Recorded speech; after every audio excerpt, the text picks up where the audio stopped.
Assalamualaikum warahmatullahi wabarakatuh. Para peserta Pretest PPG PAI tahun 2022, berikut akan kita bahas soal-soal sesuai dengan kisi-kisi yang sudah dikeluarkan oleh Dirjen Pendis Kementerian Agama Republik Indonesia. Untuk bagian yang kedua, yaitu terkait dengan nikah. Nah, kira-kira apa saja kisi-kisi yang terkait dengan nikah ini? Ya, langsung saja kita bahas. Yang pertama, kisi-kisi yang berkaitan dengan nikah berbunyi, disajikan deskripsi konseptual tentang nikah dalam Islam menurut pandangan para ulama fikih. Mahasiswa dapat menyimpulkan nikah dalam Islam. Nah, dari kisi-kisi ini sebagai berikut, yaitu bagi orang yang merindukan pernikahan dan mampu memberi nafkah, tapi sebenarnya ia masih mampu menahan dirinya dari perbuatan zina, maka nikah hukumnya adalah titik-titik.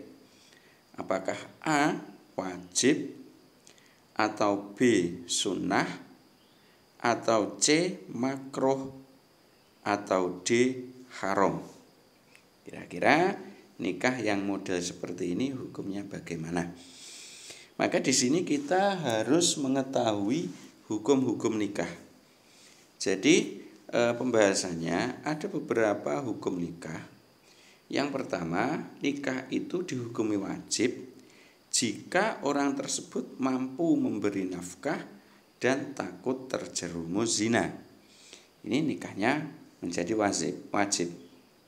Kemudian nikah itu menjadi sunnah jika mampu memberi nafkah dan tidak takut terjerumus zina. Jadi bedanya antara wajib dan sunnah ini mampu atau tidaknya, atau takut atau tidaknya terjerumus zina.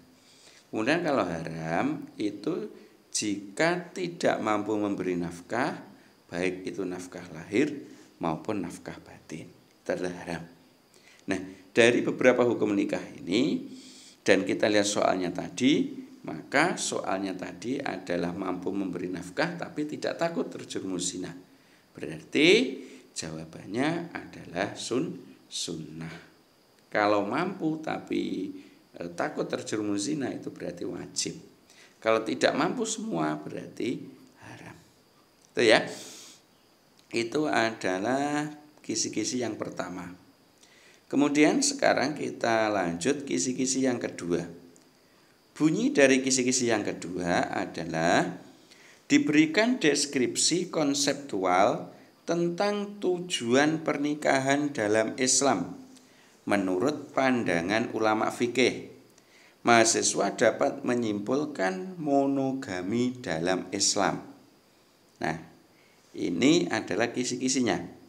Kemudian contoh soalnya yaitu berikut ini adalah tujuan dari perkawinan monogami kecuali A.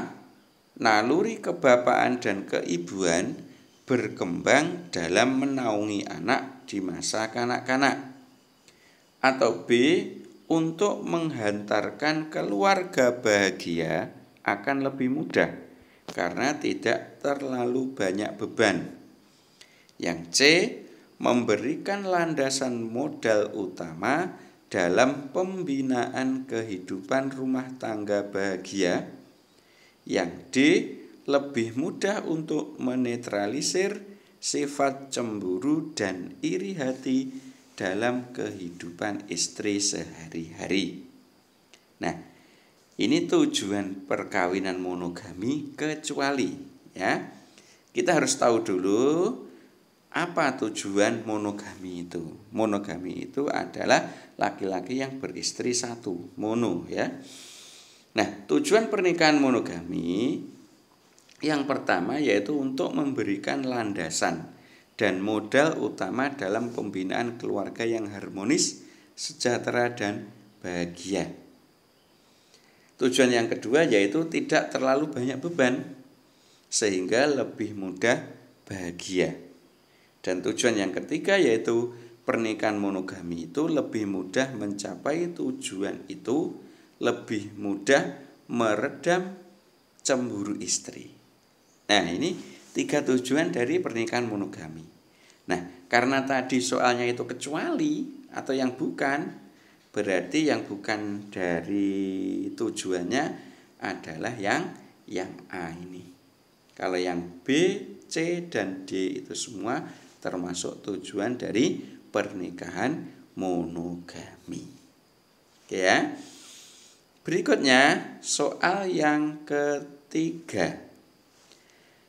Kisi-kisinya ya, kisi-kisi yang ketiga dari bab pernikahan ini adalah disajikan deskripsi kasus dalam suatu masyarakat tentang adanya seorang laki-laki yang beristri lebih dari satu atau poligami.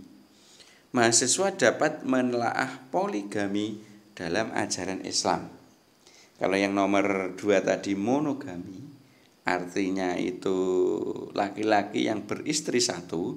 Kalau yang nomor 3 ini adalah poligami, yaitu laki-laki yang beristri lebih dari satu, baik itu 2, 3 maupun 4. Nah, soalnya bagaimana contohnya? Contoh soal dari poligami ini, menurut Yusuf Qaradawi, kondisi darurat yang dengannya seorang laki-laki dibolehkan berpoligami adalah sebagai berikut kecuali. Jadi yang bukan. Jadi penyebab laki-laki itu diperbolehkan poligami itu kecuali apa? Apakah A, ditemukan seorang suami yang menginginkan keturunan tetapi istrinya mandul? Atau yang B, di antara suami ada yang memiliki oversex akan tetapi istrinya memiliki kelemahan seks. Yang C, jumlah wanita lebih banyak dibandingkan jumlah laki-laki, khususnya setelah terjadi peperangan. Kemudian yang D, adanya seorang laki-laki kaya dan mampu membiayai semua kebutuhan dalam berpoligami. Nah, dari keempat ini kira-kira yang bukan alasan untuk berpoligami yang mana? Nah, dari contoh soal ini kita harus mengetahui pembahasannya ya ini. Kita harus mengetahui penyebab-penyebab laki-laki boleh berpoligami. Nah, ini berdasarkan tadi Yusuf Qaradawi. Nah, berdasarkan Yusuf Qaradawi ada beberapa penyebab laki-laki itu boleh melakukan poligami. Yang pertama, penyebabnya adalah jika istrinya mandul atau tidak mempunyai keturunan. Maka jika istrinya itu mandul, seorang suami itu boleh berpoligami. Berikutnya, yang kedua penyebabnya adalah suami oversex, akan tetapi istrinya lemah seks atau mempunyai penyakit yang itu menghalangi hubungan suami istri. Maka itu seorang laki-laki juga diperbolehkan poligami. Ini menurut Yusuf Qaradawi. Yang C, wanita lebih banyak dari laki-laki setelah terjadinya peperangan. Nah, ini penyebabnya khusus ya, setelah terjadi peperangan. Jadi kalau di suatu daerah terjadi peperangan, kemudian banyak orang laki-laki yang meninggal dan banyak wanita yang menjadi janda, maka ini seorang laki-laki boleh berpoligami. Penyebabnya adalah peperangan, bukan yang lain. Kemudian yang keempat yaitu harus adil lahir dan batin. Jadi seorang laki-laki harus bisa adil kalau mau berpoligami, baik itu dalam keadaan lahir maupun dalam keadaan batin. Nah, ini adalah beberapa syarat yang diajukan oleh Yusuf Qaradawi untuk laki-laki yang akan berpoligami. Nah, dari pembahasan ini maka yang bukan termasuk penyebab laki-laki diperbolehkan poligami, apakah yang A, B, C, atau D? yaitu yang D ini yang bukan. Kalau yang A, B, dan C itu merupakan penyebab laki-laki diperbolehkan berpoligami. Berikutnya, soal yang keempat atau kisi-kisi yang keempat dari rangkaian soal pretest PPG tahun 2022 berbunyi diberikan narasi kasus di satu daerah terkait adanya nikah mut'ah yang dilakukan oleh laki-laki dengan perempuan. Mahasiswa dapat menyimpulkan hukum nikah mut'ah dalam ajaran Islam. Nikah mut'ah itu adalah nikah yang dengan perjanjian. Nah, bagaimana hukumnya itu? Yang dengan perjanjian artinya nikahnya itu nanti dibatasi, mungkin 1 minggu, 1 bulan, 1 tahun itu. Itu namanya nikah mut'ah. Bagaimana menurut agama Islam? Nah, untuk contoh soalnya adalah pernyataan berikut ini adalah alasan yang dikemukakan oleh jumhur ulama tentang penetapan hukum mut'ah adalah haram kecuali titik-titik. Jadi alasannya apa? Kok jumhur ulama itu menetapkan bahwa nikah mut'ah itu hukumnya haram?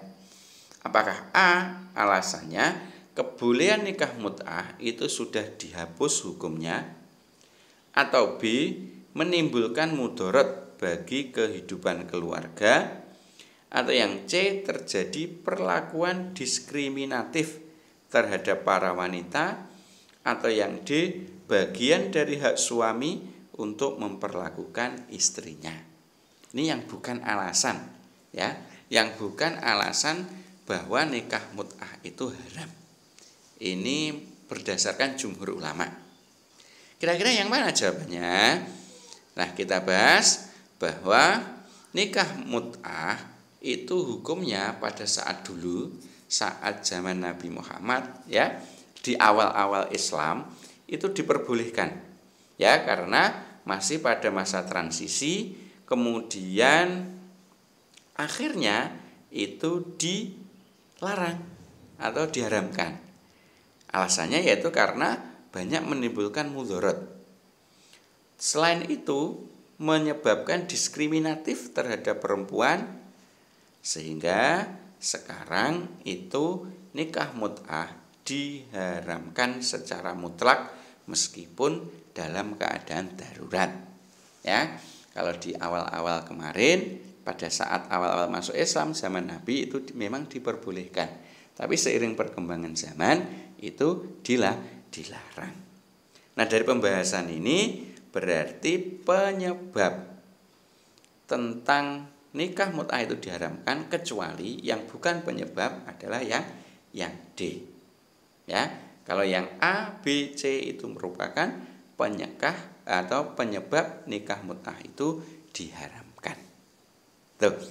Nah, ada 4 soal ya. Ada 4 kisi-kisi terkait dengan pembahasan nikah itu tadi. Oke, sementara itu semoga sedikit ini bermanfaat dan semoga Bapak Ibu yang melaksanakan pretest PPG PAI tahun 2022 semuanya melebihi ambang batas sehingga bisa mengikuti PPG. Sekian, ada kurangnya mohon maaf, saya akhiri. Assalamualaikum warahmatullahi wabarakatuh.